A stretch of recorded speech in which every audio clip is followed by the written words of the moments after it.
একটা বাচ্চা দেখে সারা তার কাজটাকে গুছিয়ে উঠলো লাঞ্চ। সামনে একটা ক্যাফে ছিল, সেখানেই গেল সে লাঞ্চটা সারল। স্যামও কিছুক্ষণ পরে তার ওই ক্যাফেতেই ঢুকলো, লাঞ্চ করলো। দুজনের অর্ডার ওয়েট্রেস প্রায় একই সময় নিল। খাবারও কিছু মিনিটের অন্তরে দুজনকে আবার তার টেবিলে সার্ভ করলো। বিলটাও খাবারের পর ওয়েট্রেস সঙ্গে সঙ্গে। কিন্তু এখানেই তাদের মধ্যে মিলটা শেষ হয়ে গেল। সারা খেয়ে দিয়ে উঠে ওয়েট্রেসের সাথে গল্প করে একটুখানি সবার সাথে হেসে হেসে হাই হ্যালো করে চলে গেল, ফিরে গেল আবার কাজ। কিন্তু স্যামের ভঙ্গিমাটা একটু আলাদা ছিল। তার অর্ডার নিতে ওয়েট্রেস একটু দেরি করেছে বলে সে ওয়েট্রেসের উপর প্রচন্ড চেঁচালো। খাবার আসতে একটু সময় লেগেছে বলে সে ওয়েট্রেসের উপর আবার চেঁচালো, দিয়ে একটা বাজে মেজাজ নিয়ে সে কাজ করতে গেল। এদের মধ্যে তফাৎটা কিন্তু ভঙ্গিমা। সারা যখন দোকানে ঢুকেছিল সে হাসতে হাসতে দোকানে ঢুকে খেয়ে আবার কাজে ফিরে গেছে। কিন্তু স্যাম ঢুকেছিল এমন একটা মুখ বেজার করে যেন তার সাথে বিশাল বারে কিছু ঘটে গেছে। আমরাও অনেক সময় এটাই করে থাকি। আমরা ভাবি হয়তো আমাদের সাথে অনেক বাজে কিছু ঘটছে, কিন্তু আসলে আমাদের অ্যাটিটিউডটাই নেগেটিভ। এই যে গল্পটা, এই গল্পটা আমি পেয়েছি এই বইটাতে, অ্যাটিটিউড রিজার্ভেশন, লিখেছেন জেফ।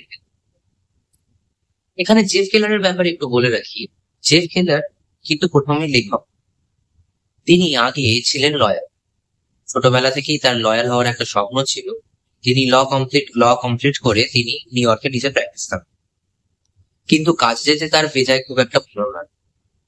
তার কিছু কাজ করার কিছুদিন পর থেকে তার কাছে খুব হেক্টিক হয়ে ওঠে। সে কাজে মন বসে না, তার অফিস যেতে ভালো লাগে না, তার মন সবসময় বিক্ষিপ্ত থাকে। তার মনে হলো হয়তো তার সাথে শারীরিক কিছু সমস্যা আছে। অগত্যা সে ডাক্তারের কাছে যায়, সে টেস্ট করায়, কিন্তু কোথাও কিছু ধরা পড়ে। একদিন ড্রয়িং রুমে চ্যানেল পাল্টাতে পাল্টাতে সে একটা অ্যাডের সম্মুখীন। সেই অ্যাডে একটা কোর্স বিক্রি হচ্ছে, বাড়িতে বসে বুঝে নেওয়া যে সাকসেস কি করে পাওয়া যায়। তো সেই কোর্সটা সে কিনে ফেলে। কিনে সে বাড়িতে যখন সেটা গো থ্রু করে তখন দেখে যে সমস্যাটা শারীরিক, মানুষ প্রবলেমটা তার নিজের মাথাতে।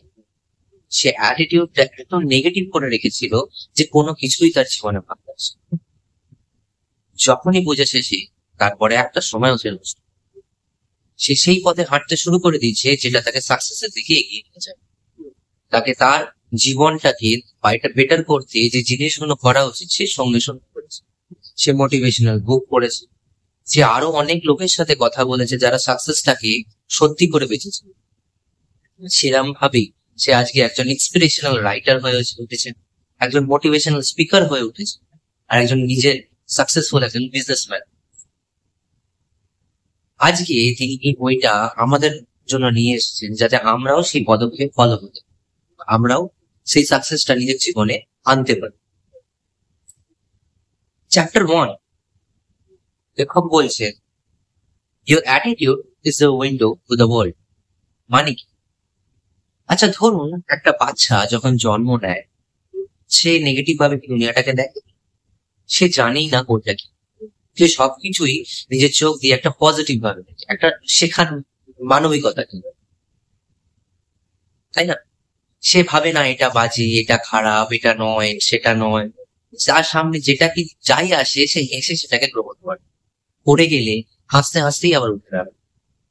কিন্তু বড় হওয়ার সাথে সাথে কিছু মানুষের মন্তব্যে, কিছু নেগেটিভ কমেন্টে তার মনের জানলাটা নোংরা হয়েছে। সেই জিনিসটা পরিষ্কার করার উপায়টাই লেখক বলছে। লেখক বলছে যে সেটা পরিষ্কার করা কিন্তু এমন কিছু কঠিন ব্যাপার নয়, আমরা নিজেরাই বলতে পারি। কিরম ভাবে? নিজেকে বলতে যে ঠিক আছে, আমার সাথে খারাপ কিছু হয়নি, আমি এটা চুষে নিতে পারি। আমাকে এগিয়ে গিয়ে আমার নিজের মনের জানলাটাকে পরিষ্কার করতে হবে, কারণ কেউ কিন্তু আসবে আমার সেই জানলাটাকে পরিষ্কার। আমাকে নিজেকেই পজিটিভ থাকতে হবে, আমাকে নিজেকেই একটা স্ট্রং মেন্টালিটি নিয়ে সব কিছুর সাথে যুঝতে হবে। তবে কি আমরা মেন্টালি স্ট্রং হতে পারবো, আমাদের অ্যাটিটিউডটা আমাদের লাইফের প্রতি পজিটিভ হতে পারবে। সে বলছে যে এটা করলেই কি সঙ্গে সঙ্গে সাকসেসটা চলে আসবে? তা কিন্তু নয়। এটা একটা প্র্যাকটিসের মধ্যে পরিণত করতে হবে। সকাল বিকেল উঠতে আমাদেরকে নিজেদেরকে এটা বলতে হবে যে আমরা পজিটিভ, আমরা পজিটিভ মেন্টাল থিঙ্কিং করব, আমরা পজিটিভ অ্যাটিটিউড নিয়ে লাইফে হাঁটবো, আমরা সবকিছু পজিটিভ ভাবে গ্রহণ করব, যেটাই আমাদের দিকে জীবন চলবে। লেখক আরো বলছে যে মেন্টাল অ্যাটিটিউডটাকে যদি আমরা ঠিক করতে পারি, তাহলে আমরা ভাবতেই পাচ্ছি না যে আমাদের জীবনে সাকসেসটা কত তাড়াতাড়ি কত সুন্দর ভাবে আসবে। যে জিনিসটা আমরা অন্যদের দিকে তাকিয়ে ভাবি যে এ মানুষটা এটা কি করে হতে পারে, তো হাসি খুশি কি করে থাকতে পারে, সেটা আমরাও নিজেরাও অনুভব করতে পারবো যে সেটার কারণ কিন্তু একমাত্র পজিটিভ মেন্টাল অ্যাটিটিউড। চ্যাপ্টার 2 তে লেখক একটা নতুন টপিক, সেই টপিকটা হলো, বলছে you are a human magnet. মানে তুমি কিন্তু মানুষকে আকৃষ্ট করতে পারো নিজের, কিন্তু কেরম ভাবে?